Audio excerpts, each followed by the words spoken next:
আজ মুখ্যমন্ত্রী মমতা বন্দ্যোপাধ্যায়ের ডাকে ঐতিহাসিক 21শে জুলাইয়ের সভা হলো।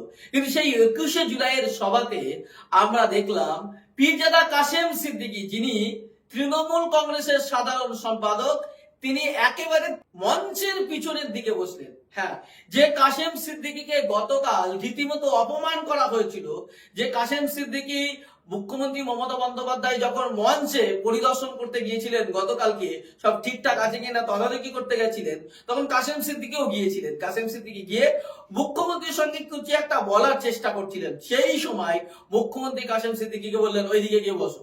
ঠিক এইরকম ভাবে ওইদিকে গিয়ে বসো, রীতিমতো সবার সামনে অপমান করলেন। এবং তারপর ফিরাদ হাকিমও হাত দেখিয়ে বললেন ওইদিকে চলে যান। আর এই বক্তব্যের পর, মুখ্যমন্ত্রী এই ঠেলে দেওয়ার পর, মুখ্যমন্ত্রীর যিনি সিকিউরিটি ছিলেন তার মধ্যে একজন একেবারে কাশেম সিদ্দিকীকে ধরে চন্দ্রিমা ভট্টাচার্যের পাশে পৌঁছে দেন। আর আমরা পরবর্তীতে কি দেখলাম, চন্দ্রিমা ভট্টাচার্যের পাশে তিনি বসলেন। অর্থাৎ রীতিমতো কালকে দেখা গেল পীরজাদা কাশেম সিদ্দিকীকে রীতিমতো অপমান করা হলো, অপদস্থ করা হলো। আর আজকে যিনি দলের সাধারণ সম্পাদক, তিনি প্রথম মঞ্চে নেই, দ্বিতীয় মঞ্চে নেই, তৃতীয় মঞ্চের একেবারে পিছনের সারিতে বসে রয়েছেন যিনি নাকি ফুরপুরা শরীফের একজন পীরজাদা। কয়েকদিন আগে দেখেছিলাম যে বাঙালিদের উপর বিভিন্ন বিজেপি শাসিত রাজ্যে যে অত্যাচার হচ্ছে তারই প্রতিবাদে তৃণমূল কংগ্রেস যে সভা করেছিল, সেই সভার মিছিল করেছিল।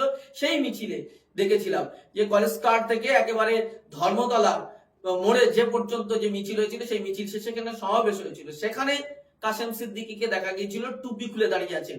অভিষেক বন্দ্যোপাধ্যায়ের পাশে মাথা হেট করে তিনি দাঁড়িয়ে আছেন।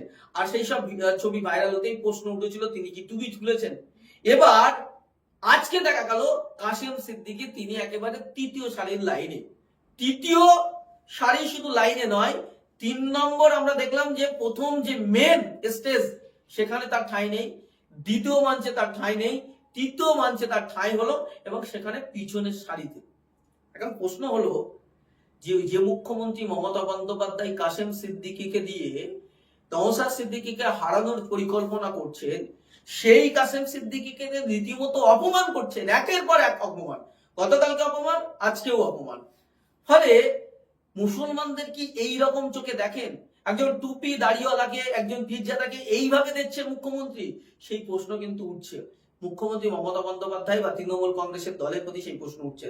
তবে এটা নিয়ে রীতিমতো মমতা বন্দ্যোপাধ্যায়কে যত না সমালোচনা করছেন, তৃণমূল কংগ্রেসকে যত না সমালোচনা করছেন, কাশেম সিদ্দিকীকে ভক্তরা বেশি সমালোচনা করছেন। কারণ ভক্তরা মনে করছেন কাশেম সিদ্দিকী রাজনীতিতে এসেছেন ভালো কথা, কিন্তু ভুল দল চয়েস করেছেন।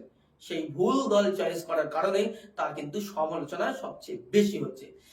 তার পাশাপাশি আরেকটা কথা বলবো, শওকত মোল্লা, ক্যানিং পূর্বের বিধায়ক, যিনি নাকি ভাঙড়ে 5টা লাশ পড়ে পড়ুক, মানে তার ভাষায় যে ভাঙড়ে যদি আরো 5টা শহীদাই হোক, কিন্তু তৃণমূল কংগ্রেস জিতবে এবং আইএসএফ কে হারাবে।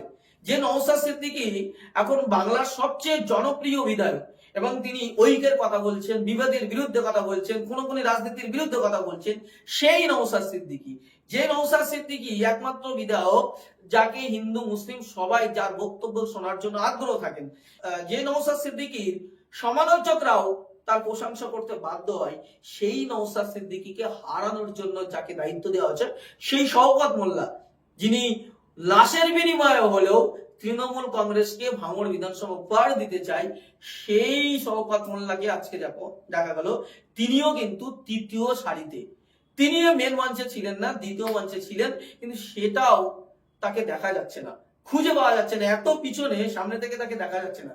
তার ছবি এখনো পর্যন্ত পাইনি, তবে আমরা খবর পেলাম তিনি পিছনের দিকে একেবারে ছিলেন, বসার চেয়ারও বোধহয় পাইনি, তিনি দাঁড়িয়ে বোধহয় ছিলেন, এইরকম আমরা খবর পাচ্ছি। তবে কোনোভাবেই ক্যামেরার ফুটেজে, ক্যামেরার ছবিতে তাকে দেখা যায়নি। অর্থাৎ এই যে শওকত মোল্লা, কাশেম সিদ্দিকী, দুজনেই কিন্তু আজকে ব্যর্থ হলেন মুখ্যমন্ত্রীর সামনে এবং আজকে 21শে জুলাইয়ের মঞ্চে রীতিমতো পিছনের সারিতে।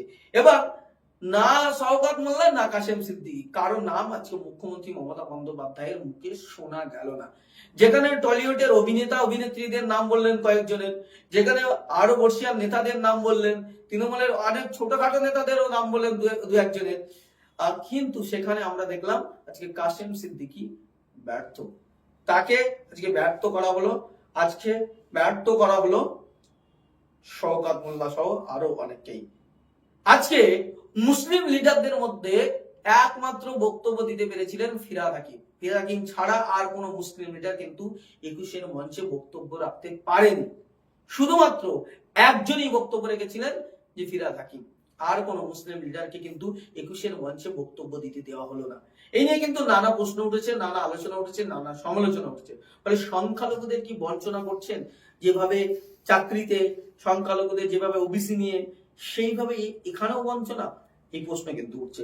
আর মুখ্যমন্ত্রী মমতা বন্দ্যোপাধ্যায় আজকের যে বক্তব্যগুলো রেখেছেন, সেই বক্তব্যে সংখ্যালঘুদের কোনো বিষয় নেই। শুধুমাত্র ওবিসি বিষয়টা নিয়ে বললেন যে ওটা কিন্তু কেস চলছে, আমি দেখে দেবো, এইটুকু ছাড়া। এটা তো দেখে দেবো বলে অনেক দিন ধরে চলছে, কিন্তু আজকে ওবিসিরা, মুসলিম সমাজে ওবিসি ক্ষেত্রে, ওবিসি নিয়ে শিক্ষিত ছেলেরা অনেক সমস্যার সম্মুখীন হয়েছে। আমি নিজেই ওবিসি সার্টিফিকেট নিয়ে নিজে সমস্যার সম্মুখীন হয়েছি। শুধু তাই নয়, আজকে মমতা বন্দ্যোপাধ্যায় ওয়াকফ নিয়ে একটা শব্দ খরচ করলেন না, একটা কথা বললেন না। ওয়াকফ একটা বড় ইস্যু, একটা বড় সাবজেক্ট। 21-এর ঐতিহাসিক মঞ্চে, যেখানে 26-এর রণকৌশল ঠিক করে দিয়েছেন, এই বাংলা বাঙালি নিয়ে তিনি ভোট এটার লড়াই জিততে চাইছেন, সেই মমতা বন্দ্যোপাধ্যায় ওয়াকফ নিয়ে একটা শব্দ বললেন না। ফলে প্রশ্ন উঠছে, তিনি সংখ্যালঘুদের ভোট চান, অথচ সংখ্যালঘুদের নিয়ে কথা বলবেন না। এখন সংখ্যালঘুরাই ঠিক করবে কোন দিকে যাবে। তবে আপাতত এখানে শেষ করছি, দেখা হচ্ছে পরবর্তী এপিসোডে। ততক্ষণ ভালো থাকবেন, সুস্থ থাকবেন, ধন্যবাদ।